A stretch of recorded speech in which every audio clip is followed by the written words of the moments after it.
না করে আমি যে দেবো ভাই স্টার্ট, বুঝেন আমার মাইক্রোফোনের পারমিশন, ক্যামেরার পারমিশন আইছে। এসেছো সেই তুমি বাড়িয়ে দিতে হাত নিন্দুকের কপালে, তারপরের লাইন কি হবে যে নিজেও জানি না। চলো দুই ক্যামেরায় আমাদের অন, এখন চারও দেখি ক্যামেরা, শুধু ক্যামেরা আর ক্যামেরা। ভাই বাংলাদেশ ভালো লাগে না তাই বগুড়া থাকি।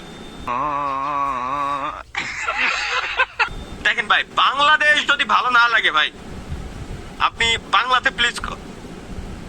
বগুড়ায় থাকে, তার বগুড়া বাংলাদেশের বাইরে নাই। বাংলাদেশ যদি বাংলাদেশ ভালো লাগে, কিটা লাগছে রিজওয়ান.x7a। ভাই বাংলাদেশ ভালো লাগে না তাই বগুড়া থাকি। United states of Bogura, United states of Bogura. বগুড়ার কি বাংলাদেশ থেকে আলাদা করে দেওয়া হলো রিসেন্টলি, যেটা আমরা কেবলমাত্র বগুড়ার একজন মানুষ রিজওয়ান পয়েন্ট ভাইয়ের থেকে জানতে পারছি। তিনি পয়েন্টে পয়েন্টে কথাগুলা বলেন, বগুড়াকে বাংলাদেশ থেকে আলাদা নাকি করে দেওয়া হয়েছে। খুবই দারুণ একটা পয়েন্ট তিনি বলেছেন আমাদের, কিন্তু তার পয়েন্টের মা কি আগ, আমরা তার পয়েন্টের দিকে তাকাইলামও না।